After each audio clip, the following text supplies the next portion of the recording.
Hey there, and welcome back to English Without Limit. I'm Julia, and I'm so glad you're here with me today. Let me just say this. If you've ever felt frustrated trying to understand native English speakers when they talk fast, you are definitely not alone. This is something so many people face, even after years of studying English. Today, we're going to talk about it in a way that feels real, honest, and most importantly, useful. Let me ask you a question. Have you ever watched a movie or a TV series in English and thought, wait, did they just skip half the sentence? Or maybe you were in a conversation with a native speaker, nodding and smiling while secretly thinking, I didn't understand anything they just said. If that's ever happened to you, I want you to know, you're not the only one. And more than that, it's not your fault. English spoken by native speakers can feel like an entirely different language. They connect words, cut syllables, use slang, and speak in a rhythm that isn't taught in most traditional classrooms. I've worked with learners from all around the world: Paris, Istanbul, Manila, Cape Town, Seoul, Lagos, Warsaw, and many more. And no matter the country or background, this is one of the most common problems people share with me. I can read, I can write, I even passed English tests. But when someone speaks fast, I freeze. I lose the sentence. I only catch a few words. And I get it. It's frustrating. You might feel like your English isn't enough, like you missed something essential. Or worse, you start to doubt yourself. But I want you to stop for a second and really hear me now. The problem is not you. The problem is the method. You've been trained to understand English slowly, word by word, like a school test. But real-world English doesn't work that way. It's about flow, tone, and listening for meaning, not every single word. And the good news is, you can learn this. You can absolutely train your ear to understand fast English without memorizing more grammar rules or stressing over every detail. You just need the right tools, the right approach, and yes, a bit of patience with yourself. So, if you've ever sat in a Zoom meeting with native speakers and felt lost, if you've avoided conversations because you're afraid you won't understand, or if you've hit rewind on a YouTube video over and over again because the words just flew by, you're in the right place. This episode is especially for you. We're going to dive into practical things you can do. Things that real learners around the world are doing right now.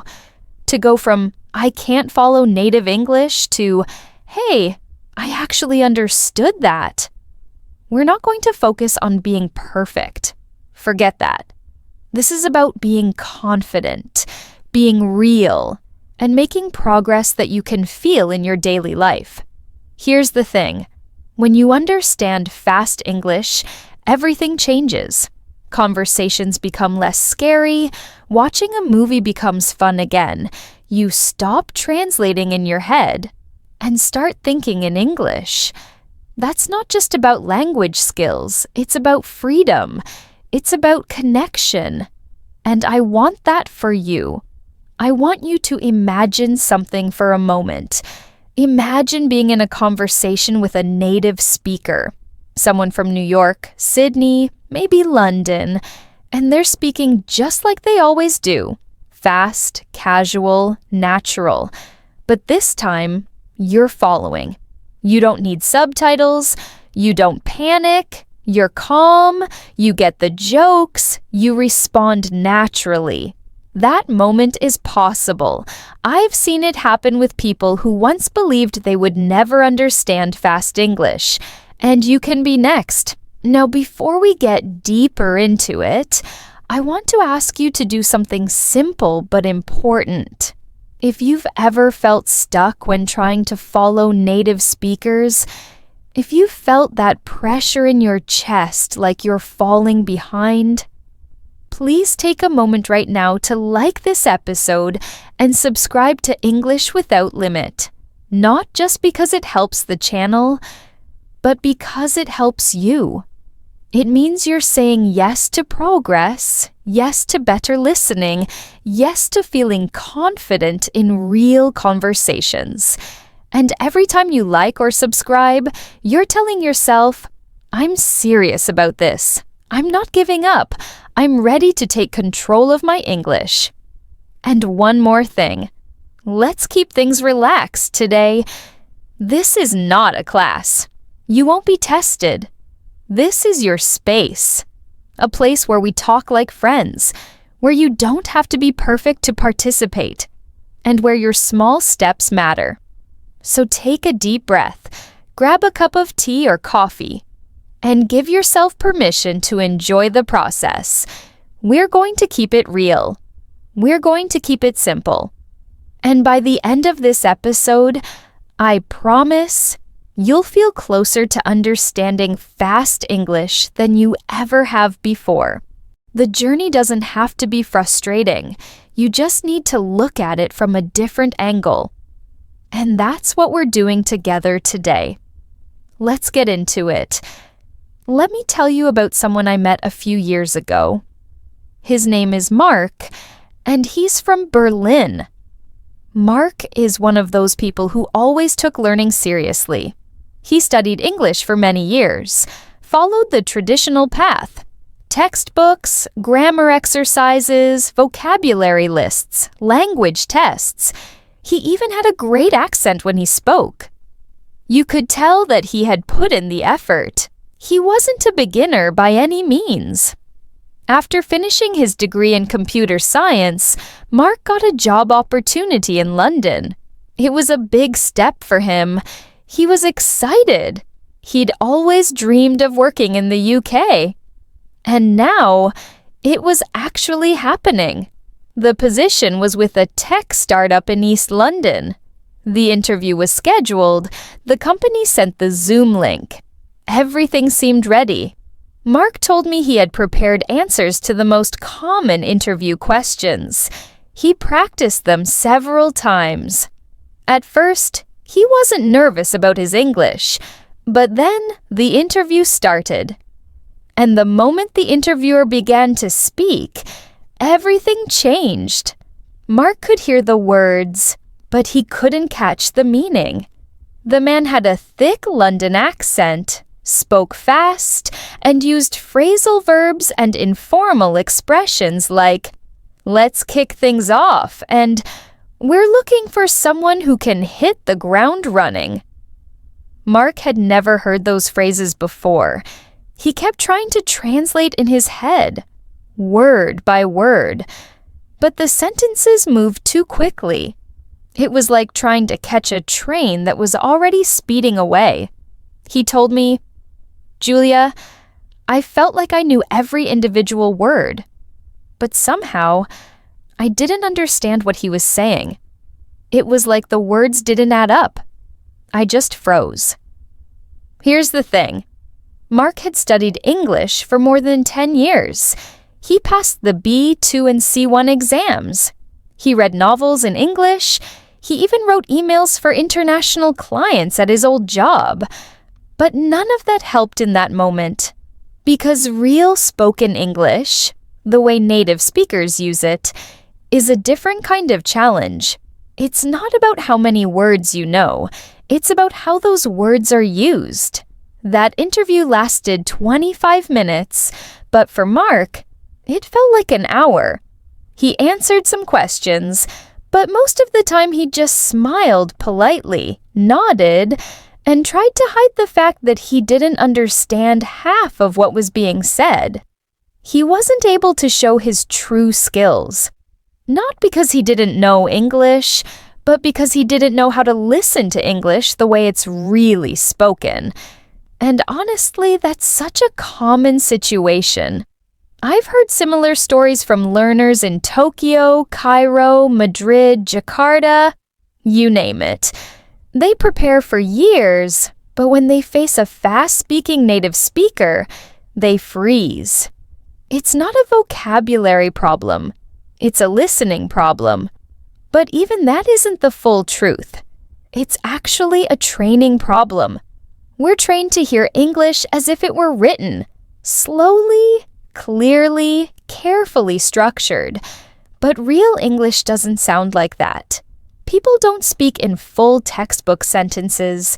They drop words, they connect sounds, they repeat themselves, they use informal chunks and expressions you never see in grammar books. So when someone like Mark goes into a real-world situation expecting perfect English, it's like stepping into a storm with no umbrella. I remember talking to Mark after that interview. He was discouraged. He said, "I thought I was ready. I thought my English was good enough." And that really stuck with me, because good enough in school doesn't always mean good enough in conversation. But here's what I told him, and what I want to tell you now. The issue is not that your English isn't good. The issue is that no one taught you how to train your ears. Understanding fast English isn't about knowing more words. It's about recognizing patterns. It's about learning how real people actually speak. Once you understand that, everything starts to change. You stop listening for individual words and start listening for meaning, rhythm, and tone. That's when you make the leap from school English to real English. What happened to Mark could happen to anyone. He had the knowledge, but not the practice. And honestly, that's why this community exists, to help you move from knowledge to practice, from words on a page to voices in your ears, from translation to real understanding. Now, I want you to think for a moment. Have you ever been in a situation like Mark? Maybe a job interview, a conversation with a tourist, or even just watching a video online? Have you felt that same confusion? That sense of, I know these words, but I don't get what they're saying? If you have, I want you to know this is exactly the kind of problem we can fix. Mark's story didn't end at that interview. He didn't give up. He realized what he needed wasn't more grammar, but more exposure to natural English. He started listening every day to podcasts, YouTube channels, TV shows without subtitles. But he didn't just listen. He listened actively. He focused on chunks of language, repeated them, slowed them down, shadowed the sentences out loud. He began to recognize how native speakers link words, emphasize certain parts, and simplify what they say in casual conversation. 6 months later, Mark had another interview, this time with a different company, also in London. And this time, things were different. The interviewer still spoke fast, still used native expressions, but Mark didn't panic. He followed the rhythm, picked up the meaning, and responded naturally. He got the job. And you know what? You can do the same. Let's talk about something that confuses almost every English learner at some point. Why does it feel like native speakers talk so fast? Here's something important. In most cases, they're not actually speaking faster than you. What they're doing is speaking differently. What sounds fast to you is often just unfamiliar rhythm, connected speech, and natural expressions that you haven't trained your ear to catch yet. When you listen to someone reading English from a book, you hear each word clearly. I am going to the store. Easy, right? But when a native speaker says it in real conversation, it becomes, I'm gonna go to the store. What just happened? The words are all there, but they've been connected, reduced, and delivered in a rhythm that flows. That's how native speakers speak every day. They're not trying to be difficult. They're just speaking naturally. Spoken English is not the same as written English. In writing, we separate each word with a space, but in real conversation, people connect words, reduce them, drop syllables, and rely on rhythm and stress to communicate meaning. That's why it feels so fast. It's not just about speed. It's about unfamiliar patterns. Let me give you an example. Take the question, "What are you going to do today?" Let's start with a sentence you might find in a textbook. Say it slowly, clearly, with each word separate. What are you going to do today? Now, listen to how a native speaker might say it casually. What you gonna do today? It's still English. Nothing's changed really, but the form has shifted. Here's what's happening. What are you becomes whatcha. Going to becomes gonna. Do today stays do today. These changes happen naturally, not because native speakers want to make English hard to understand, but because spoken language moves toward efficiency and rhythm. This happens in every language. When you hear someone say things like this, your brain might freeze. Not because the words are new, but because your ear isn't trained to recognize them in this form. You're trying to hear each individual word. But real English conversations don't work that way. It's like trying to see every tree in a forest, when what you really need to do is look at the path through the forest. You need to listen for the flow, not just the details. One of the most important mindset shifts you can make is this. Stop trying to understand English word by word. Start listening for patterns. Listen for how words connect. Listen for common expressions that appear again and again. Once you start doing this, things begin to slow down, at least in your mind, because you're no longer trying to grab every single word, you're following the rhythm. Let me tell you about a student I worked with recently. Her name is Aisha, and she's from Casablanca. She's been living in Toronto for a year now. In her first few months, she felt lost every time someone spoke casually. She told me, "Julia, I understand English in movies with subtitles, and I understand my teacher in class, but when my roommate talks, I catch maybe half of it." So we sat down and listened to a short recording of a regular conversation. I asked her to write down what she heard. She stopped every few seconds, trying to catch the exact words.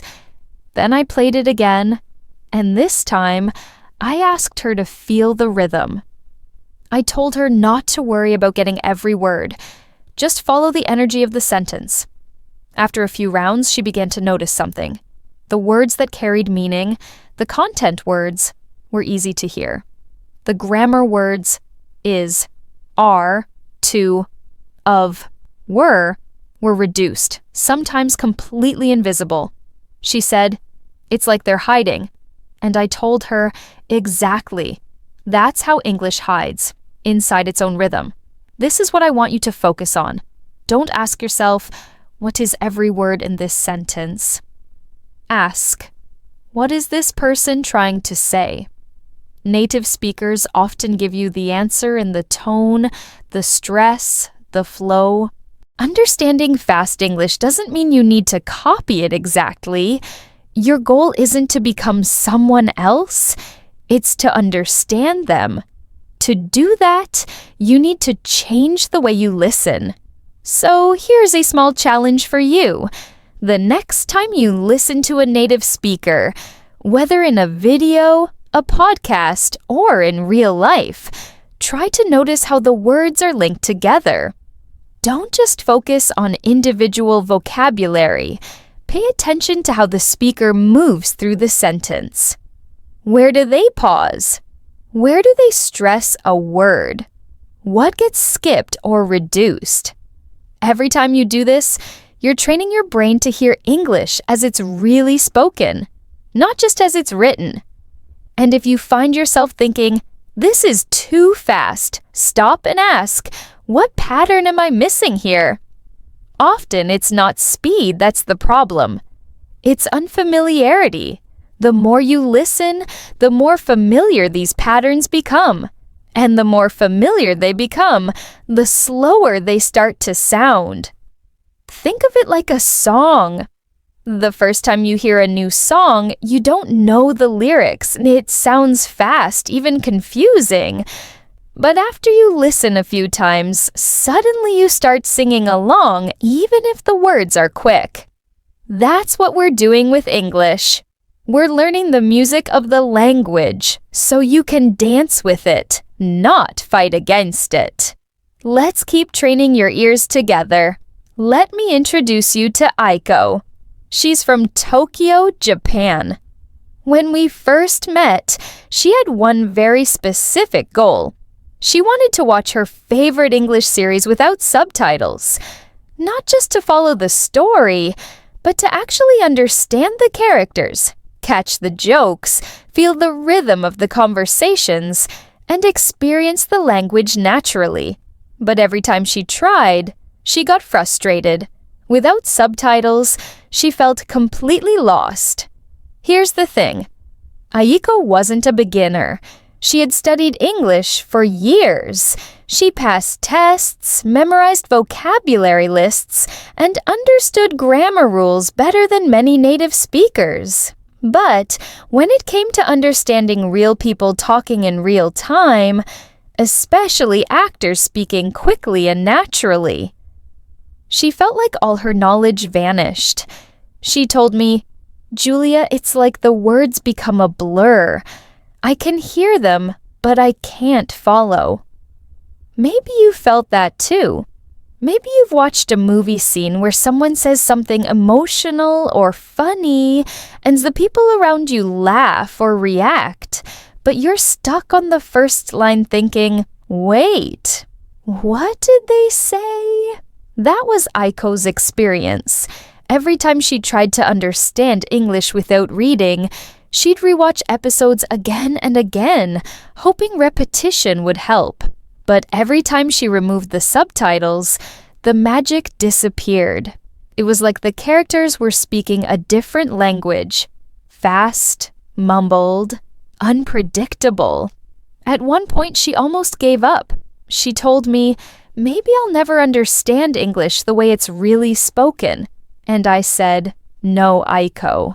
You don't need to understand everything to start. You need to learn how to listen differently." So we changed the strategy. Instead of watching full episodes and trying to catch every line, we focused on rhythm. We started with short scenes, just 5 or 10 seconds long, not full conversations. I asked her to pick a scene she liked. Something fun, maybe 2 characters talking over coffee. And then I told her, "Listen to this one part over and over. Don't worry about the exact words right away. Just listen. Focus on how the sentence flows. Where does the speaker pause? What words are stressed? Which ones get swallowed or blurred?" We listened 5 times, then 10, and something amazing happened. Around the 8th time, she started feeling the sentence. Not just hearing it, she repeated it out loud. Not perfectly, but with the same energy, speed, and rhythm. And even though she didn't catch every word, she began to guess what was being said. Her brain was learning the pattern. Let me share one of the lines she practiced. The character said, "You know, I've been thinking about that thing you said the other day." In the scene, it sounded like, "You know, I've been thinking about that thing you said the other day." Totally compressed. But because Aiko listened so many times and focused on the movement, not the grammar, her ear started adapting. She could repeat it. She could feel the emotion. She wasn't stuck translating each part. She was flowing with it. That changed everything for her.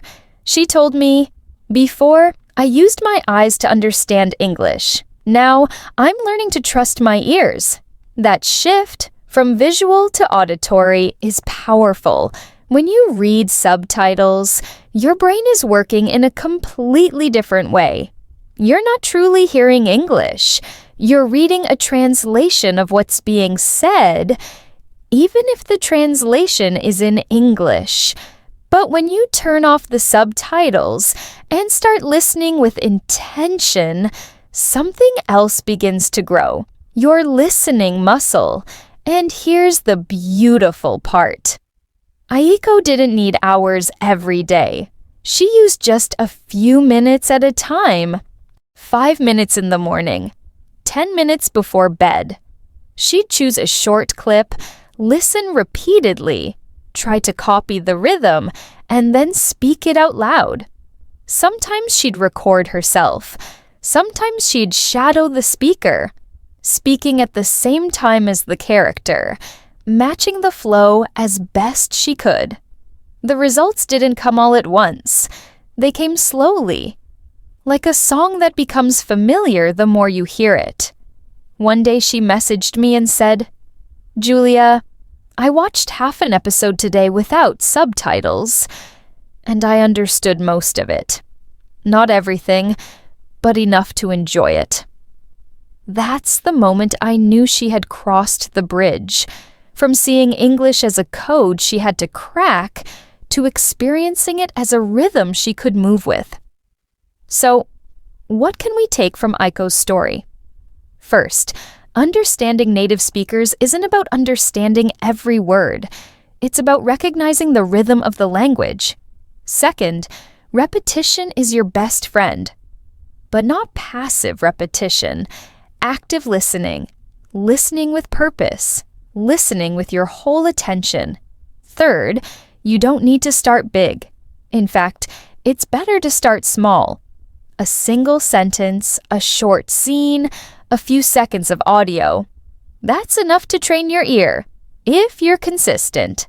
And finally, you don't need to do this alone.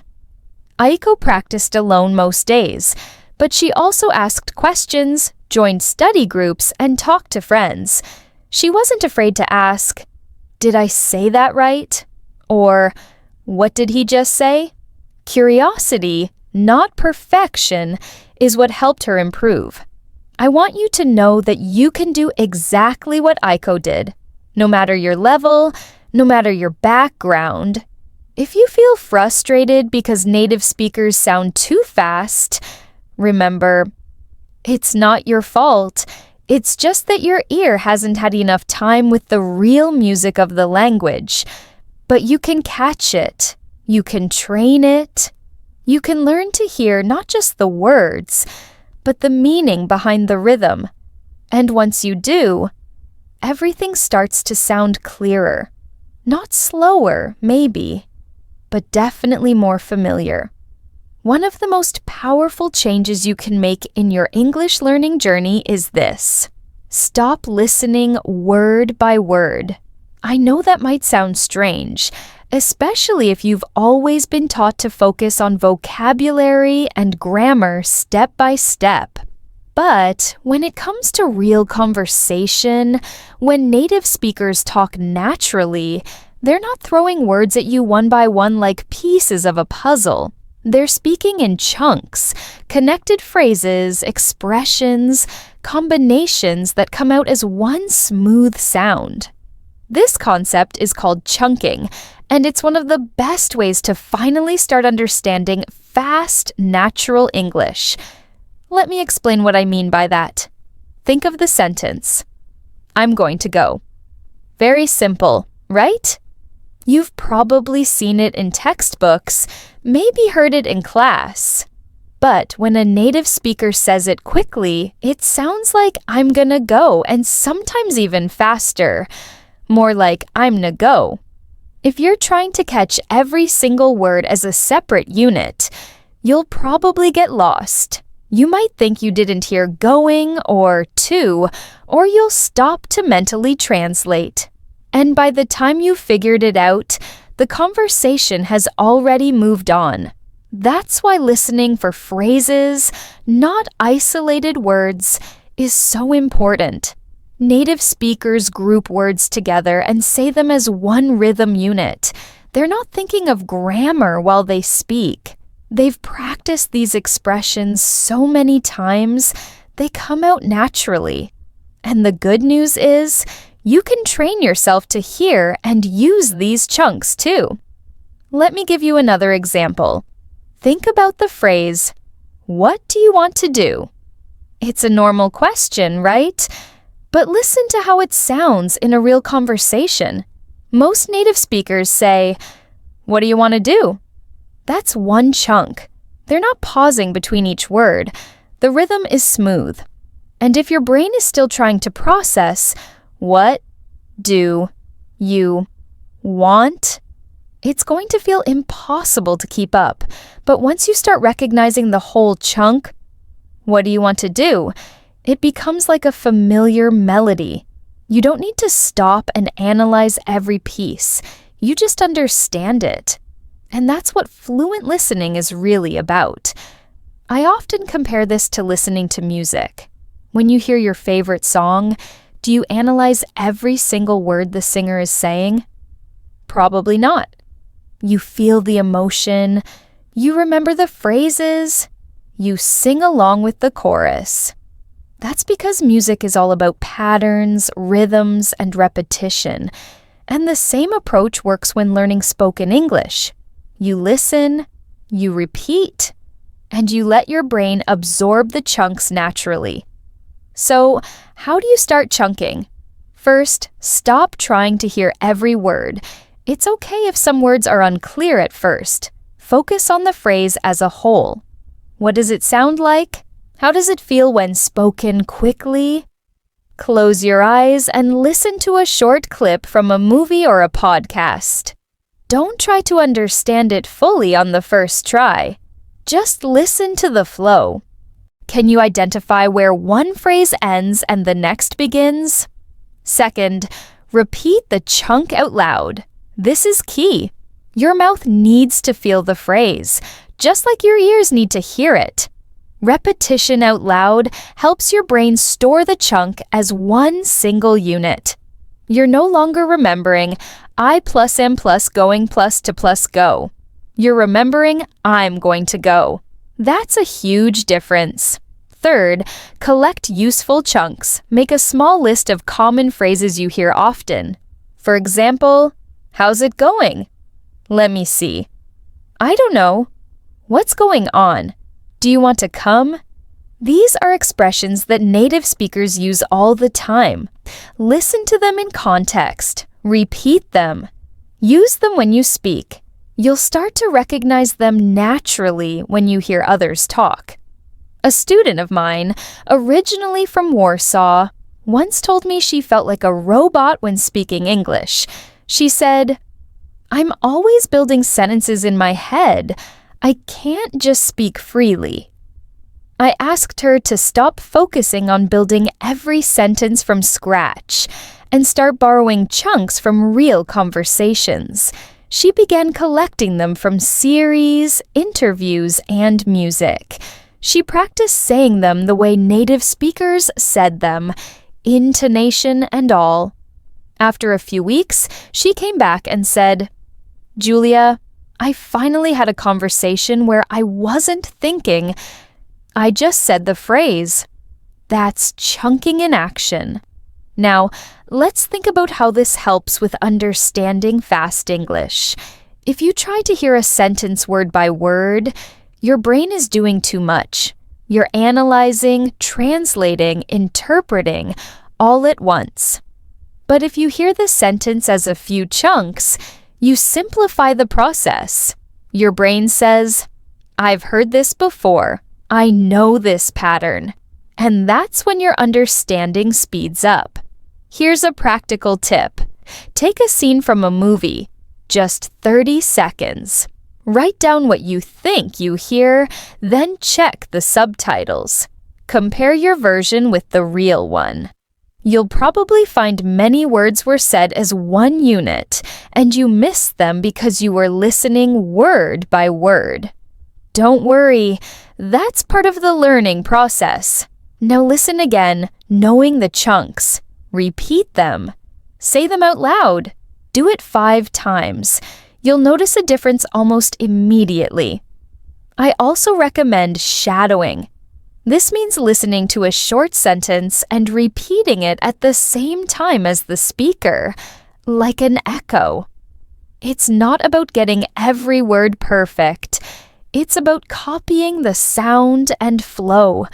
If you do this with chunks, your brain will start hearing English differently. You'll recognize the phrases without effort. And remember, this is how native speakers learn too. As children, they didn't learn language word by word.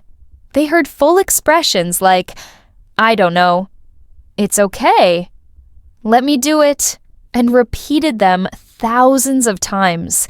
That's how fluency is built, not through translation, but through repetition of real phrases in real context. If you change your mindset from studying words to listening to chunks, everything becomes easier. You'll stop feeling like English is a code you have to solve. Instead, it'll feel like a song you're learning to sing. Let the rhythm guide you. Let the repetition help you. And most of all, enjoy the process. You're not just learning words, you're learning how people actually speak. And that is what makes all the difference. I want to share a story about Samuel, a listener from Nairobi, Kenya. Samuel had a dream that many of you probably share. He always wanted to move to the United States, not just for work or study, but because he felt a deep connection with the culture. He grew up watching American movies, listening to pop music, and imagining what it would be like to live in New York or Los Angeles. He studied English in school, took grammar lessons seriously, and even passed advanced level exams. On paper, Samuel was fluent. But then reality hit him hard. When he started listening to real American podcasts, he felt completely lost. He thought, "Why is this happening? I understand English. I've been studying it for years." Even when the topics were familiar, the way people spoke on those podcasts made it feel like a completely different language. He would listen to a 20-minute episode, and all he could catch were a few words here and there. The rest was a blur. Fast sentences, unclear sounds, casual expressions. He felt overwhelmed and frustrated. He started questioning if he was really ready to live in an English-speaking country. But instead of giving up, Samuel decided to change something. He stopped trying to understand everything at once and started focusing on just a few phrases that kept showing up. In one episode, he noticed someone saying, "You know what I mean?" over and over again. At first, he didn't pay much attention, but then he thought, maybe I should learn this phrase exactly as it is. So he wrote it down, repeated it to himself, and tried to recognize it the next time it came up.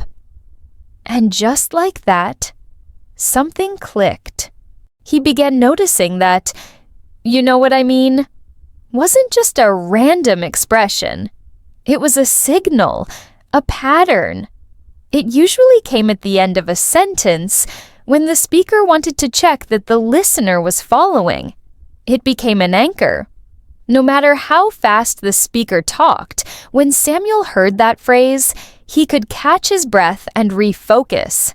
It gave him context. It gave him confidence. So he kept going. In the next podcast, he heard another phrase several times. Kind of like, at first, it sounded like filler, something people just say without meaning.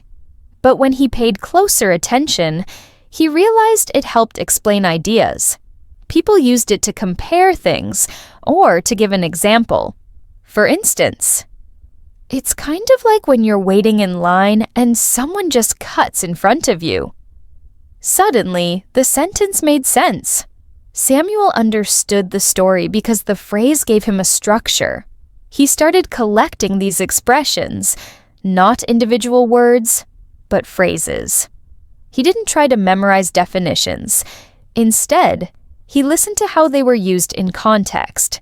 He repeated them, not just once, but several times, out loud. He would walk around his neighborhood in Nairobi repeating, "You know what I mean?" Kind of like, "Let me tell you something." "I guess so."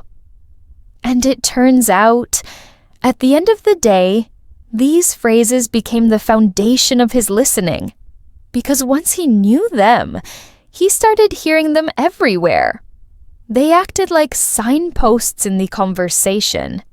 Even if the rest of the sentence was fast or unclear, he could catch these expressions and get the meaning.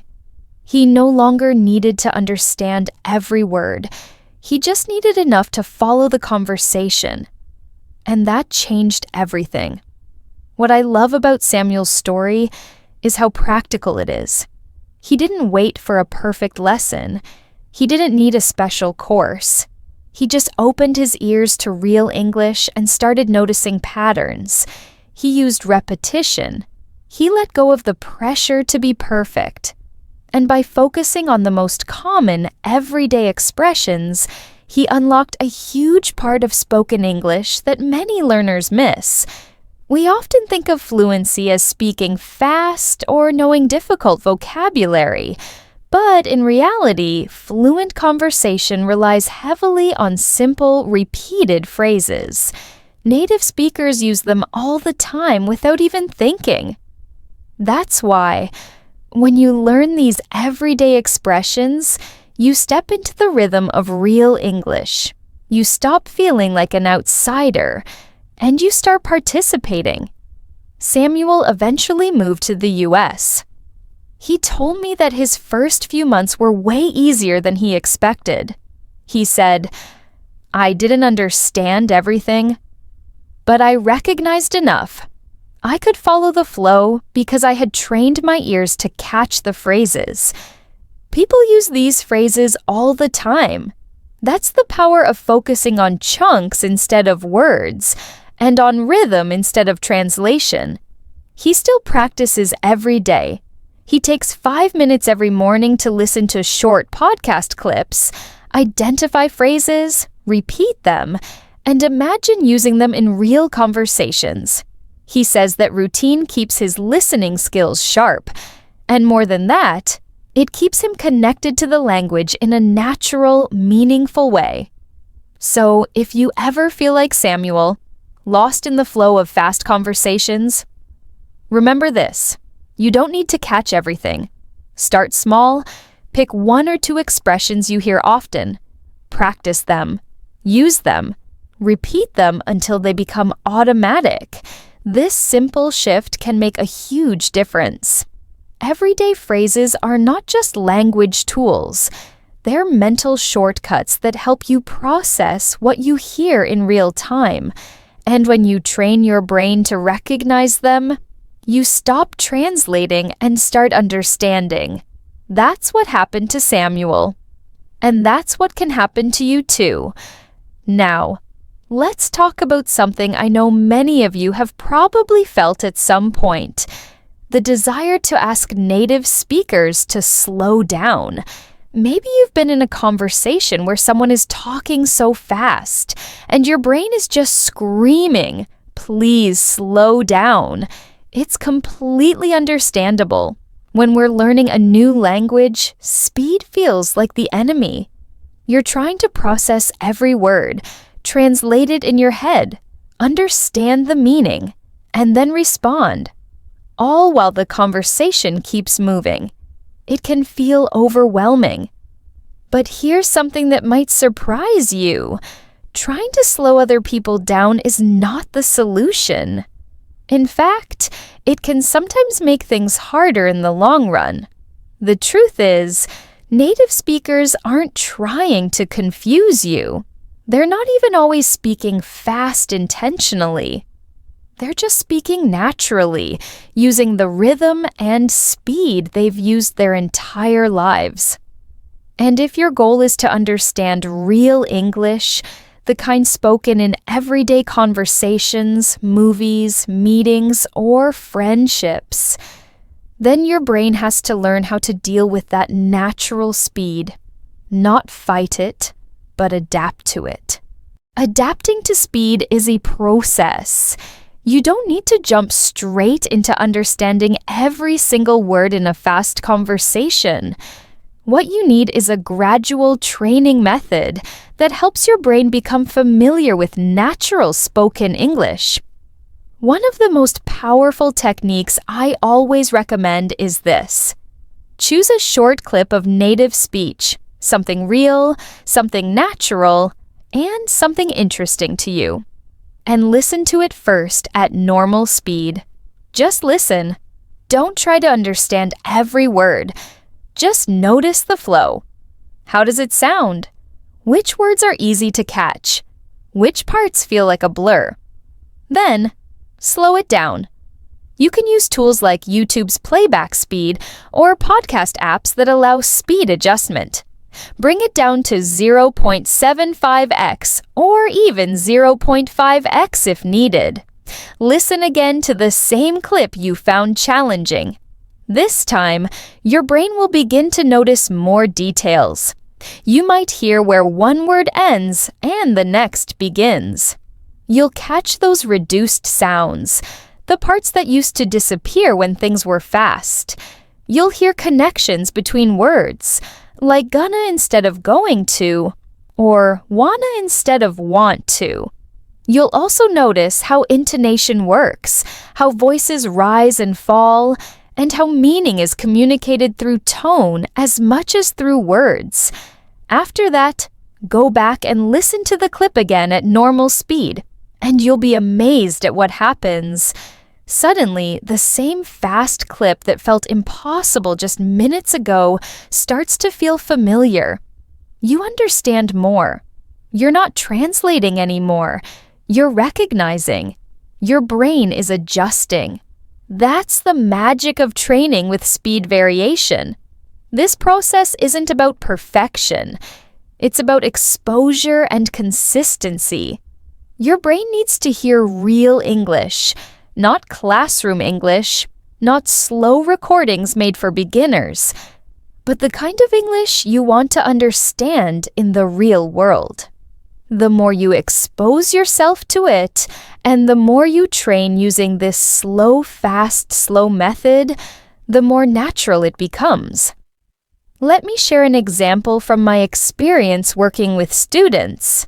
I once worked with Ila, a young woman from Istanbul. She was an intermediate English learner, very good with grammar and vocabulary. But when she watched interviews or tried to follow native speakers, she would panic. She told me, "They speak too fast. I can't understand anything." I gave her the same advice I'm giving you now. I asked her to find a podcast she liked, something with native speakers, and pick a short section, about 30 seconds. First, she listened at normal speed and just tried to feel the language. Then she slowed it down to 0.75x speed, wrote down a few phrases she could catch, and then tried again at full speed. After doing this every day for 2 weeks, she came back to me and said something I'll never forget. She said, "Julia, I didn't know my brain could change this fast. I actually understand them now, even at full speed." That's the power of training. Not forcing yourself to catch everything right away, but letting your brain grow into the rhythm of the language. Here's a simple exercise for you. Take a short piece of a podcast and train with it. First at normal speed, then slower, then back to normal. Repeat this regularly. Make it part of your daily practice. You'll be surprised how quickly your brain adapts. Remember, language is not a test to pass. It's a living experience to participate in. You don't need to understand everything right away. You just need to keep showing up, keep listening, and keep giving your brain the tools it needs to grow. So don't fight the speed. Flow with it, train for it, and let it become your new normal. Let me tell you another story about Elisa, a young woman from Madrid. She had studied English for years. She was confident reading, could write decent emails, and her grammar was solid. But listening to native speakers was a challenge, especially when they were joking, improvising, or speaking fast. She told me once, "Julia, I love watching interviews on YouTube, but I just laugh when the audience laughs. I don't really get the jokes." Comedy in English is one of the hardest things for learners. It's fast, full of cultural references, wordplay, rhythm changes, and unexpected phrases. But Elisa didn't give up. She wanted to understand the jokes, not just the basic meaning. One day she discovered shadowing. If you haven't heard of it, shadowing means listening to a short piece of spoken English and trying to repeat it immediately with the same rhythm, tone, and speed as the speaker. You don't stop the video. You speak along with it, like an echo. At first, Elisa said it felt strange. She picked a short video of a British comedian she liked, not because she understood everything, but because she liked his energy. She shadowed that clip every day for a week. At the start, she could barely keep up. She stumbled over sentences, fell behind, and felt frustrated. But she kept going. The goal wasn't to be perfect. It was to match the rhythm. She wasn't worried about understanding every word at first. She just wanted her mouth and brain to get used to the speed. And something fascinating happened. By the third day, she was catching more words. By the fifth day, she could anticipate what the comedian would say next. After 1 week, she understood a joke without subtitles. She laughed, not because the audience laughed, but because she finally got it. That was her turning point. Elisa started building a new habit. She found short clips, comedy bits, interviews, scenes from movies, and used them for shadowing. She listened once just to enjoy it. Then she shadowed it, even if she didn't understand everything. Then she slowed it down, looked up a phrase or two, and shadowed it again at normal speed. It became a 10-minute-a-day routine, and her progress was clear in just a few weeks. Her listening comprehension exploded.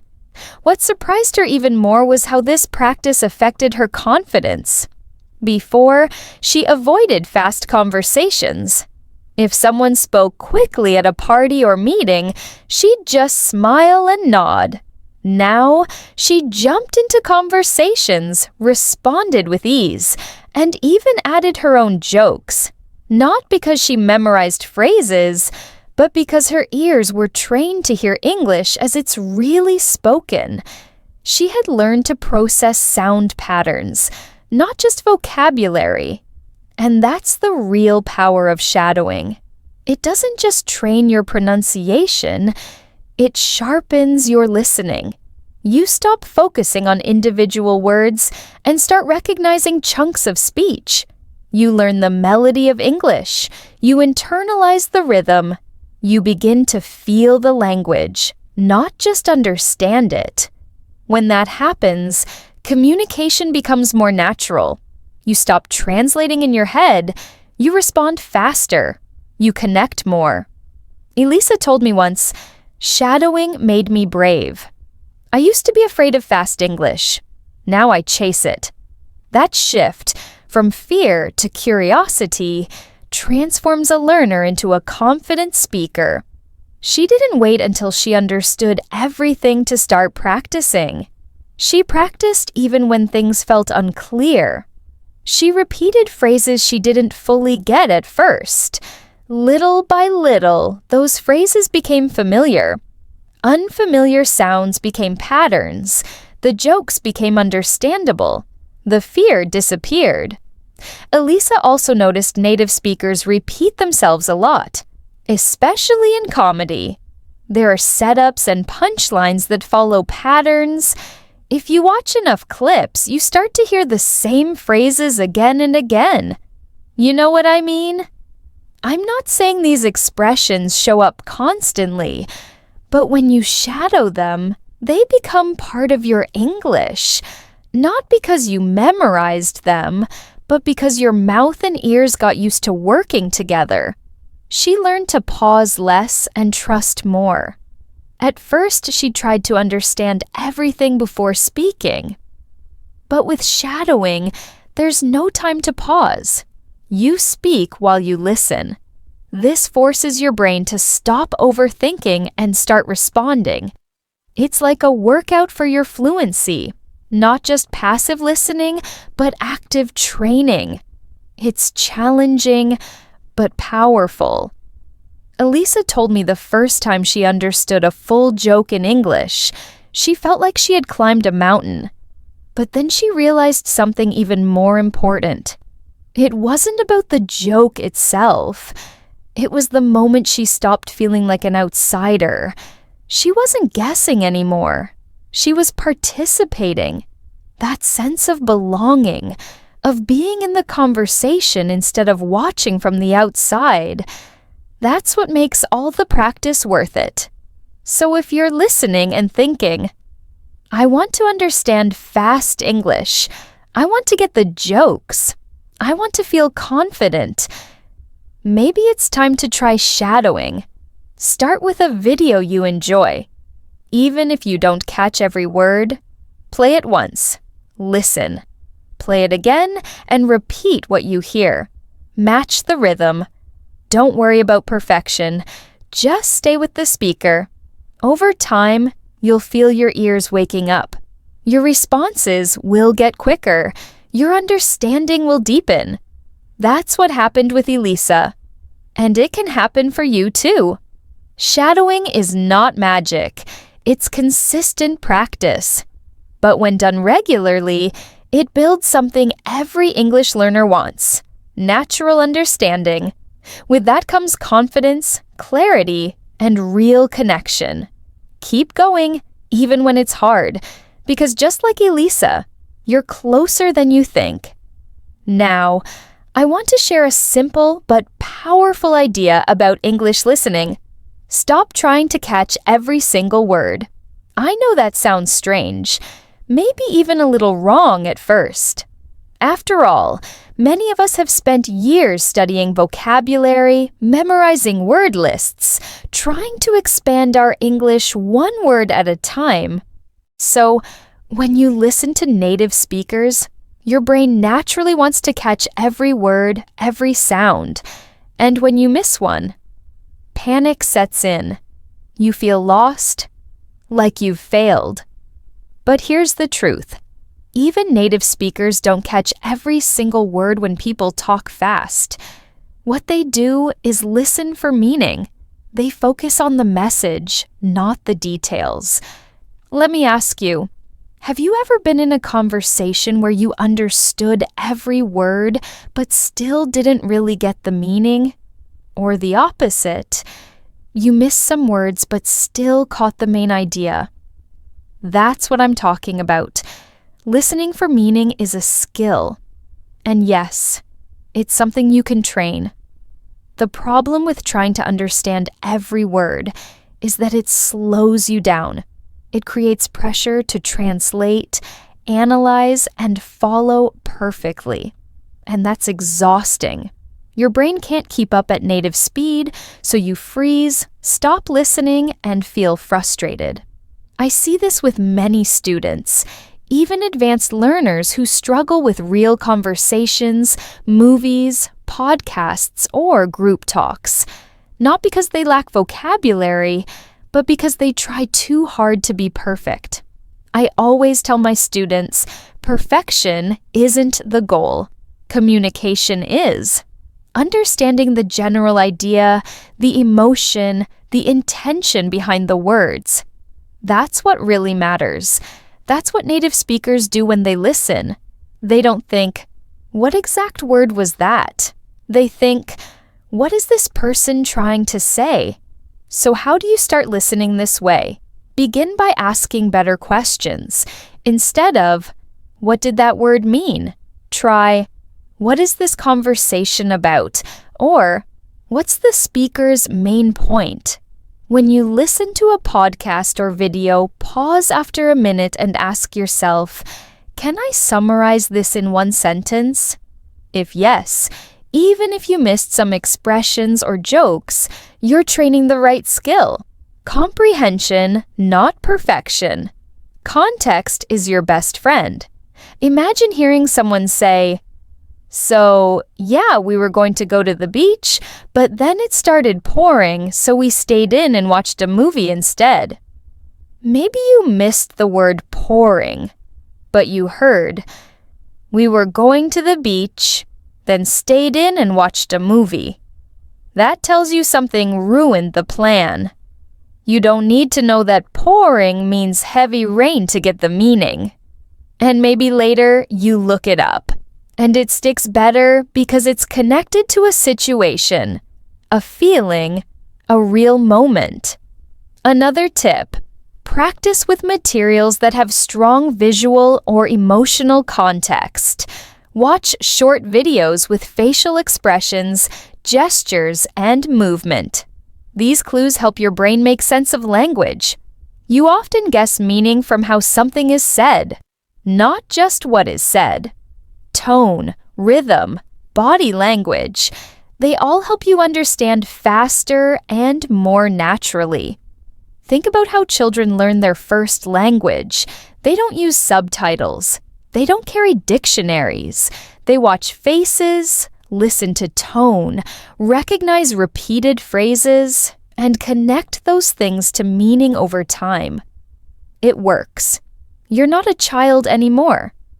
But your brain still learns best through exposure and pattern recognition. You just need to give yourself space to listen without pressure. I know it's tempting to stop and rewind every time you miss something. Sometimes that's useful, especially when learning a new phrase. But not every time. Give yourself permission to let some things go. Trust that if a word is important, you'll hear it again. Trust your brain to fill in blanks when it understands the bigger picture. One effective method is called top-down listening. That means using what you already know, your world knowledge, the topic, the situation, to understand what you hear. For example, if someone says, "Let's grab a bite," and you're at lunch with coworkers, you don't need to analyze every word. You know the context. They're talking about eating. Even if you've never heard "grab a bite," you can guess it means get food. Top-down listening is about using context to guide comprehension. On the other hand, bottom-up listening focuses on sounds and words themselves. You need both skills. But most learners spend too much time on bottom-up and forget that meaning often comes from seeing the big picture first. Start big, then zoom in when necessary. And here's what happens when you listen for meaning instead of words. You relax. You stop panicking when you miss something. You stay in the conversation longer. You feel more confident. Your brain isn't overwhelmed trying to translate everything. You're simply present. And that presence helps you hear more, not less. I remember one student telling me, "Julia, the moment I stopped trying to understand every word was the moment I started enjoying English." That's exactly it. Language isn't a puzzle to solve. It's a tool to connect. Understanding isn't about catching 100% of words. It's about getting the message. Let me share a story about Amir from Cairo. Amir had studied English for years. He was confident reading, writing, even speaking a bit. But when he traveled to New York City for the first time, he faced a real challenge: understanding fast, natural English full of expressions. One day at a busy subway station, he tried to ask for help. But when the attendant spoke, it was a blur. Fast words, strong accent. Amir felt confused and frustrated. Instead of panicking, he focused on the tone, the rhythm, and pauses. He looked at signs, maps, the flow of people. He paid attention to context, where he was, the sounds, the situation. Slowly, Amir realized he could grasp the main idea. The attendant was explaining how to buy a ticket and where to go next. The friendly tone gave Amir confidence. He asked simple questions using words he knew. The attendant repeated the instructions clearly, and Amir followed signs to the platform on time. This taught Amir a big lesson. Understanding English isn't about catching every word. It's about paying attention to overall meaning, tone, context, gestures. That makes following conversations easier, even if some words fly by. Amir's story reminds us, listening is a skill beyond vocabulary. It's connecting sounds to meaning using everything around you. Many learners get stuck translating word by word, which slows comprehension and increases frustration. Amir could have panicked, but he tuned into intonation, the music of speech that signals questions, statements, or instructions. He used context, like the subway setting, as clues. He started hearing English like native speakers do, holistically, not word by word. After his trip, Amir said he felt embarrassed at first, thinking he had to understand everything perfectly. But then he realized native speakers don't expect perfect understanding all the time. They're used to different accents and fluency levels. What matters is catching the main point and responding confidently. That confidence grows with practice, and with shifting your focus from perfect accuracy to practical communication. This mindset is especially useful for those traveling, studying, or working in English-speaking environments. You don't need perfect understanding to get things done. Sometimes tone and context are enough.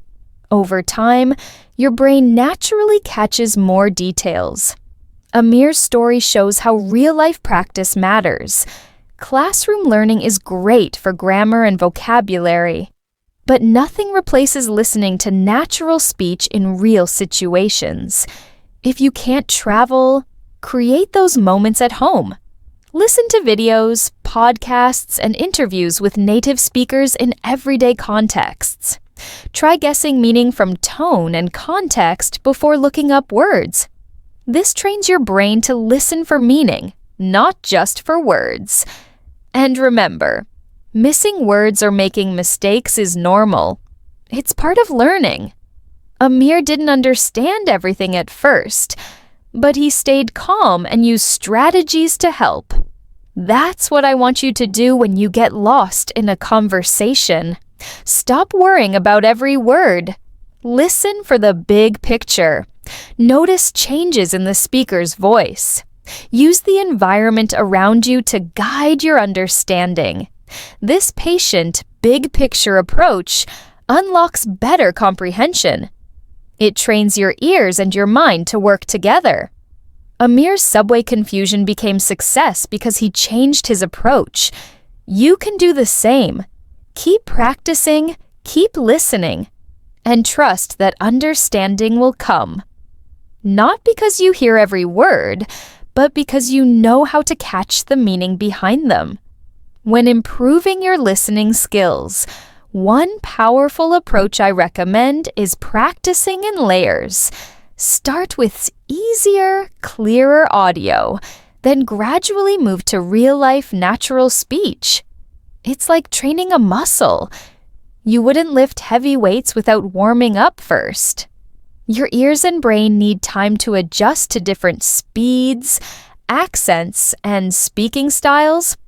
Without frustration, begin with learner-friendly materials, podcasts designed for English learners. They feature slower speech, clear pronunciation, and suitable vocabulary. Your brain gets to recognize sounds, words, and sentence patterns. Without rushing, it's like learning the language's basic rhythm before dancing to a complex song. As you get comfortable, challenge yourself with more natural but controlled materials, like interviews with native speakers.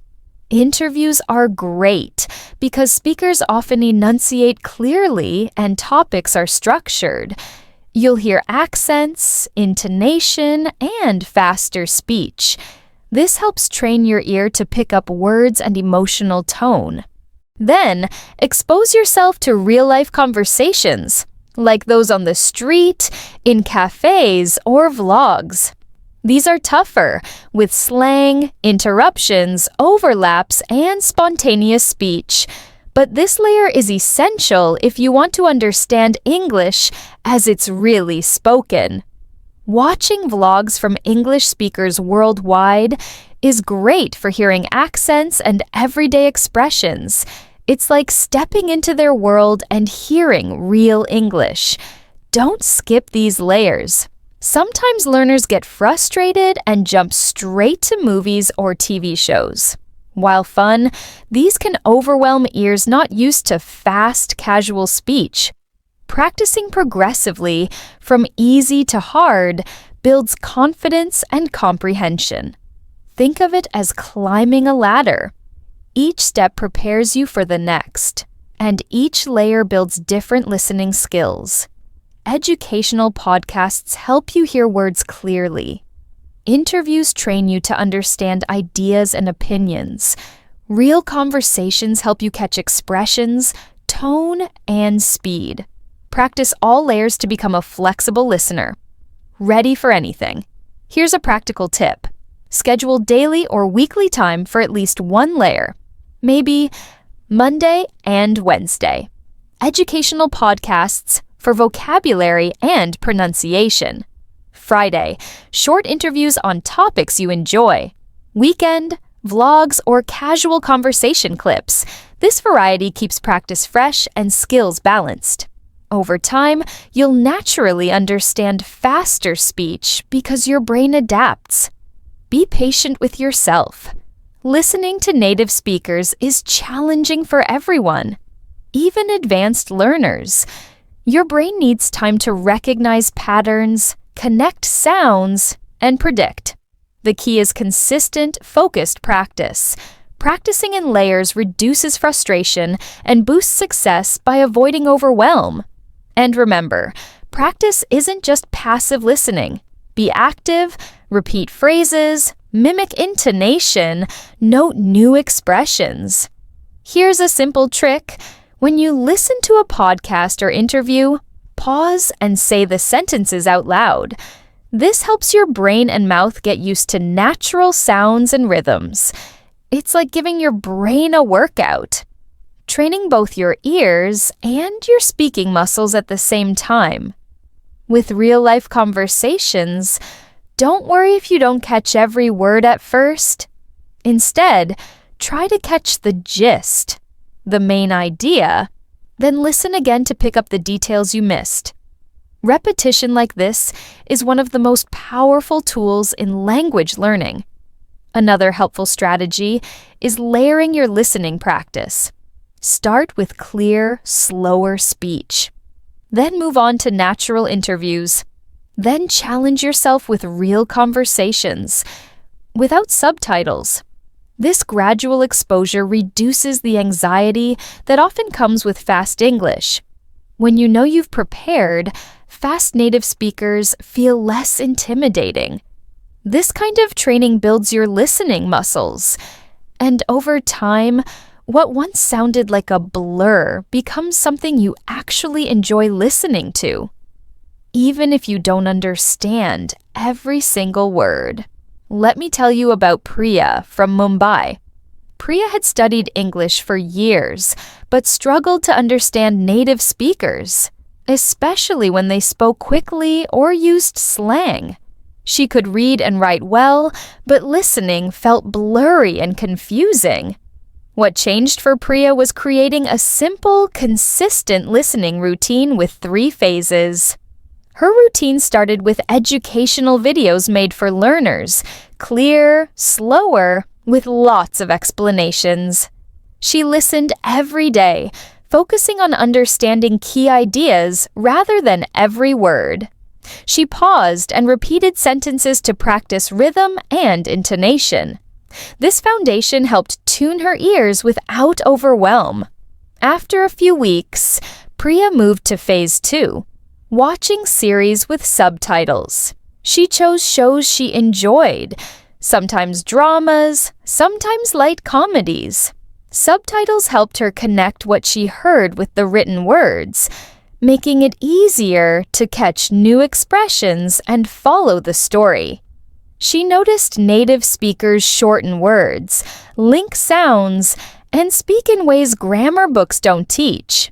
This phase helped her follow natural conversations, even at faster speeds. Priya's 3rd phase was the biggest challenge, but the most rewarding, watching videos without subtitles. She picked British comedy videos known for fast speech, slang, and wordplay. At first, she missed many jokes and expressions, but thanks to her training, she understood much more than before. She focused on overall meaning and emotion. She watched videos multiple times, catching something new each time. This patient, persistent approach gradually improved her real-life listening skills. What I love about Priya's story is how she didn't expect overnight success. She was kind to herself, respected the process, and built her skills step by step without frustration. She turned listening into a routine. And that consistency is key. Your brain needs time to adjust to different sounds, accents, and speeds. Priya's structured routine gave her that time. She also chose content that motivated her. Whether it was educational videos or British comedies, the material was interesting and relevant. Enjoying what you listen to makes focusing and remembering easier. Priya didn't rely only on passive listening. She repeated phrases, mimicked intonation, and wrote down expressions. Active engagement made learning stick. Her experience shows. Even if fast native English feels overwhelming, a clear, gradual routine can make a huge difference. Start with easier materials to build a foundation. Move on to natural speech with subtitles.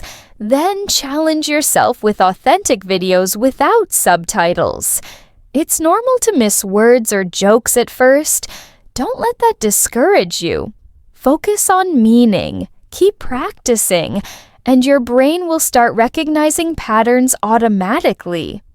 Over time, you'll surprise yourself by understanding more and more. I want to talk about something very important now. Being patient with yourself as you learn to understand fast English. I know it's frustrating when you hear someone speaking quickly and can't catch everything. Sometimes you catch a few words but miss the full meaning. It feels like you're stuck. But progress often happens quietly, without immediate results. Your brain is learning even when you don't notice it. It's working hard to recognize sounds, rhythms, and patterns. Like planting seeds, the growth is happening under the surface before you see it bloom. So, keep your listening habit going. It's okay to miss details. The real win is consistency. Daily or weekly practice builds your listening muscle over time. When I first learned English, I felt impatient and anxious. I wanted instant understanding. But that only made me tense. The turning point was trusting the process and being patient with myself. Try not to rush your practice by stopping every few seconds to look up words. While sometimes helpful, that can break the natural flow of language. Instead, listen more freely sometimes. Even if you don't get every word, let your brain get used to sounds and rhythms without pressure. Over time, those sounds will become familiar and your understanding will improve naturally. Remember to be kind to yourself. Learning a language is full of ups and downs. Some days are clear and easy, others feel confusing. That's normal. Celebrate small wins, recognizing a phrase, catching the gist of a conversation. Look back occasionally. You'll notice how much you've improved. Keep in mind, listening growth happens together with speaking, reading, and writing, even if at different speeds. Set small, realistic goals. Maybe today, you listen to 5 minutes of a podcast without subtitles and try to get the main idea. Tomorrow, practice repeating a few phrases. Repetition is a secret weapon. Listening to the same audio multiple times helps your brain predict what's next and fills in gaps. That builds confidence and natural flow. Patience is active. Keep practicing regularly, enjoy materials you love, and gently challenge yourself. If you ever feel discouraged, talk with other learners. Sharing challenges and successes helps a lot. Here in the English Without Limit community, we support each other. Finally, remember, understanding fast native speakers takes time. It's not magic. It's not perfection. It's persistence and patience. Your brain is amazing, working quietly even when you don't notice progress. Keep trusting the journey. Keep practicing. You're building a foundation that will make fast English easier and more natural for you. You're doing great. Thank you for being here with me on English Without Limit. If this episode helped or inspired you, please share it with a friend learning English too. Let's build a supportive community together. Don't forget to subscribe so you don't miss future episodes. We have lots more to explore. Keep practicing, stay patient, and celebrate every small step. I'm Julia, and I'm proud of you for showing up and growing your English skills.